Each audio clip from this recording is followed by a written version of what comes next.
Good morning students, कैसे हैं आप सब। उम्मीद करती हूँ आप लोग अच्छे होंगे। आज आपकी वर्कशीट नंबर 13 आई है। इसे अच्छे से लेबल कर लीजिए, डेट डाल दीजिए, सब्जेक्ट लिख लीजिए, क्लास, अपना नाम, अपने टीचर का नाम लिख लीजिए। ये आपकी साइंस की वर्कशीट है, तो इसे मैं बनाऊंगी इंग्लिश मीडियम और हिंदी मीडियम दोनों में, आप लोग देख लेंगे।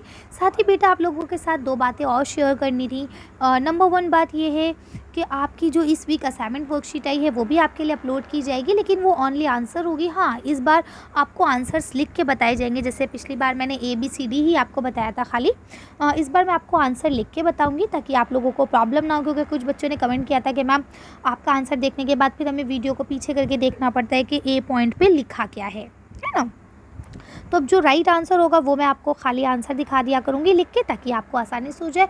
और बेटा उसे एक्सप्लेन मैं इस वजह से नहीं कर रही हूँ क्योंकि वो वर्कशीट्स आपकी पहले आ चुकी हैं, है ना, उन्हीं से ही क्वेश्चन पूछे जा रहे हैं। तो इसलिए मुझे नहीं लगता कि एक्सप्लेनेशन की ज़रूरत है। अगर आपको फिर भी लगता है कि मैम एक्सप्लेनेशन होनी चाहिए तो उसके लिए आप लोग पिछली वीडियोज़ को देखें, ठीक है। और दूसरी बात आपको ये शेयर करनी थी कि आपको सारी वीडियोस आसानी से मिले, इसके लिए आप लोग प्लेलिस्ट का इस्तेमाल करा करें। और साथ ही जो मेन बात है वो ये है कि बेटा मैं आप लोगों की जो सब्जेक्ट्स की वर्कशीट वीडियोस होती है ना वो भी बनाऊंगी।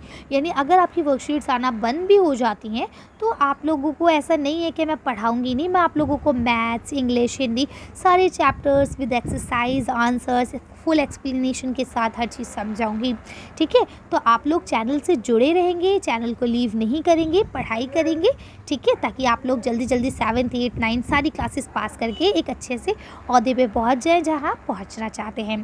तो चलिए हम लोग पढ़ना शुरू करते हैं। तो आज हम लोग पढ़ेंगे प्राणियों में पोषक, जिसमें आज हम जानेंगे अमीबा में, ठीक है। अमीबा जो यहाँ पे आपको ये दिखेगी, चित्र आपको दिख रहा है, यही आपका अमीबा कहलाता है, ठीक है। तो आज हम अमीबा में जानेंगे कि अमीबा कैसे खाता है, कैसे अभिसरण करता है और सबरण किस तरह से करता है और उसका पाचन किस तरह से होता है।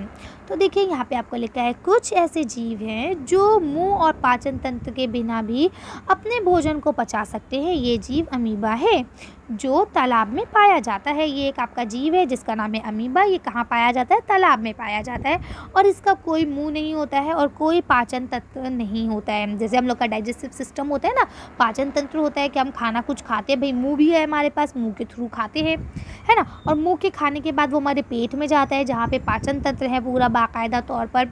फिर उसके बाद वो हज़म होता है, खून बनता है, वेस्ट मटीरियल बाहर निकल जाता है हमारे शरीर से मल के थ्रू, है ना। तो कहने का क्या मतलब है कि हर चीज़ का प्रोसेस है, सिस्टमेटिक तौर पे होती है हर चीज़।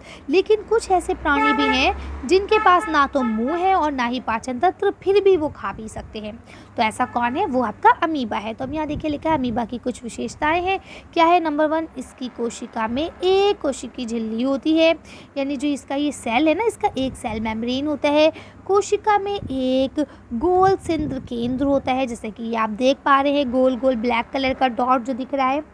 यहाँ के लिखा है कोशिका द्रव में बुलबुले के समान अनेक धानियाँ होती हैं, जैसा कि आप यहाँ देख पा रहे हैं, छोटे छोटे डॉट्स देख पा रहे हैं। नंग आँखों से नहीं देखा जा सकता, यानी जो हमारी खुली आँखें हैं, नेक्ड आइज है, इससे हम नहीं देख सकते। इसको देखने के लिए हमें कोई ना कोई मशीन, कोई ना कोई यंत्र की ज़रूरत पड़ती है। यह नियंत्रण अपनी आकृति को और स्थिति को बदलता रहता है, यानी सिर्फ ये एक ही शेप में नहीं रहता कि गोल है तो गोल रहेगा। ये कभी किसी शेप में, कभी किसी शेप में, ये अपनी शेप को, अपनी आकृति को, अपनी स्थिति को हमेशा बदलता रहता है। तो ये देखिए जैसे भी यहाँ पे आपको इसके खाने का प्रोसेस बताया गया किस तरह से खाता है। मान लीजिए ये आपका अमीबा है, ठीक है। अमीबा के बराबर में ये एक खाद्य कण है, कुछ भी खाने की चीज़ है उसकी। अब वो क्या करेगा? वो अपने आप को चारों तरफ से फैला के उसे घेर लेगा, देखिए है। अब घेर के उसे अपने अंदर कर लिया, चारों तरफ से बंद कर लिया। अब वो उसी के अंदर एक जूस होता है जिसके थ्रू वो उसे डाइजेस्ट कर लेगा, खा लेगा। अब देखिए यहाँ लिखा है ना अमीबा में सबरण यानी लेना और पाचन, कैसे वो पचाएगा उसका तरीका लिखा। अमीबा नियंत्रण अपनी आकृति व स्थिति बदलता रहता है। ये एक अथवा अधिक उंगलियों के समान, जैसे आप यहाँ पे देख पा रहे हैं ना कि आपको उंगली जैसी शेप दिख रही है ना। तो उंगलियों के समान क्या करता है? प्रोडक्ट निकालता रहता है, जिन्हें हम लोग पादाब यानी कृत्रिम पाँव कहते हैं।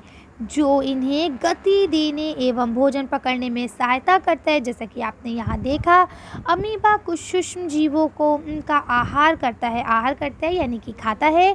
उसके बाद लिखा है खाद्य पदार्थ उसकी खाद्य धानी में फंस जाते हैं। ये खाद्य धानी है, इसमें ही वो फंस जाते हैं। खाद्य धानी में ही पाचक रस स्वीकृत होता है, यानी खाना पचाने के लिए जो हमारे पेट में पाचक रस होता है वो उसकी खाद्य धानी में ही मौजूद होता है।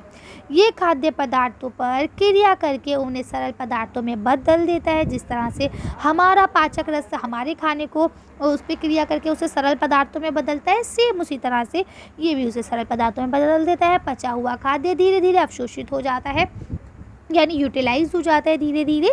और अवशोषित पदार्थ अमीबा की वृद्धि रख रखाव गुणों के लिए उपयोग किया जाता है। भाई बड़ा होगा अमीबा, जिंदा भी तो रहना है ना उसे, तो उसकी रख रखाव, जिस तरह से हम भोजन किस लिए लेते हैं, ताकि हम वृद्धि कर सके, बड़े हो सके, हम फिट एंड फाइन रह सकें, है ना। इसी तरह से अमीबा भी लेता है और बिना अपचा अपशिष्ट खाद्य ध्वनि द्वारा बाहर भी निकाल दिया जाता है।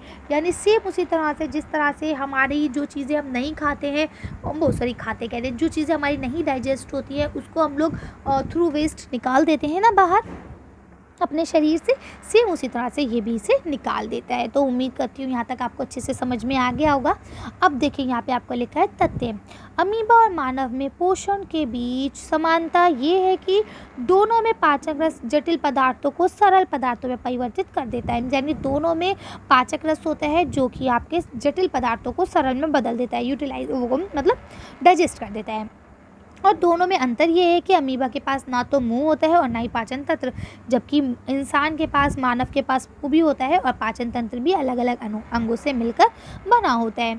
तो यहाँ पे अभी मैंने शुरू से ही आपको ये चीज़ एक्सप्लेन कर दी है, तो यहाँ पे आपको और अच्छे से एक्सप्लेनेशन मिल गई कि भाई इंसान और अमीबा में फ़र्क क्या है। इंसान के पास मुँह है, अमीबा पास मुँह नहीं है, ठीक है। इंसान के अंदर जो पाचन तंत्र है वो पूरे तौर पे मौजूद है, चाहे वो हमारा स्टमक हो, चाहे वो हमारा लीवर हो, चाहे वो पूरा मतलब ये आपकी फूड पाइप से होता हुआ जो जाता है, सारी चीज़ें, स्मॉल इंस्टेनाइन, लार्ज इंस्टेनाइन, सारी चीज़ें, ठीक है। लेकिन जबकि अमीबा पास ये सब चीज़ें मौजूद नहीं है। लेकिन अगर दोनों की समानता की बात की जाए तो दोनों में समान क्या है कि दोनों के पास जो पाचन रस है वो दोनों के जटिल पदार्थों को समान करता है, सरल में बदल देता है। तो अब यहाँ तक आपको अच्छे से समझ में आ गया होगा। अगर कुछ नहीं समझ में आया बेटा तो आप लोग मुझे कमेंट्स कर सकते हैं। साथ ही एक बार वीडियो को दोबारा से देखेंगे तो आपको ज़रूर समझ में आ जाएगा। अभी आपको प्रश्न उत्तर दिए गए हैं, चलिए इसको पढ़ते हैं। तो पहला लिखा है अमीबा में खाद्य पदार्थ उसकी में फंस जाते हैं, डैश में ही पाचक रस स्वीकृत होता है। तो अभी हम लोग ने ये यहाँ पे पढ़ा है, तो दोनों जगह पे जो आपका आंसर आएगा वो खाद्य धानी ही आएगा। यहाँ पे भी खाद्य धानी और यहाँ पे भी खाद्य धानी। तो चलिए इसका आंसर देख लेते हैं। तो देखिए ये लिखा मैंने खाद्य धानी, आप लोग लिख लेंगे खाद्य धानी। चलिए आगे पढ़ते हैं। अब यहाँ पे आपको अगला क्वेश्चन लिखा है मानव और अमीबा के पोषण में कोई एक समानता और कोई एक अंतर लिखना है आपको, ठीक है। उसूल के तौर पे तो आप यहाँ से भी लिख सकते हैं, समानता और अंतर दोनों यहाँ दिए गए, लेकिन चलिए मैं आपको आंसर दिखा देती हूँ। तो देखिए मैंने पहले यहाँ लिखा समानता, तो दोनों के बीच में समानता ये है कि दोनों के पास पाचक रस होता है जो कि जटिल खाद्य पदार्थों को सरल पदार्थों में कन्वर्टेड कर देता है, ठीक है। जबकि अंतर क्या है दोनों में कि अमीबा के पास मुंह नहीं होता है, पाचन तंत्र नहीं होता है, जबकि मानव के पास मुंह और पाचन तंत्र दोनों चीज़ें होती हैं। कर लेंगे। चलिए अगला क्वेश्चन पढ़ते हैं। अब ये देखिए यहाँ पे आपको लास्ट क्वेश्चन लिखा है पादाब अर्थ कृत्रिम पाँव किसे कहते हैं। तो चलिए इसका आंसर देखते हैं। पादाब या कृत्रिम पाँव किसको कहा जाता है।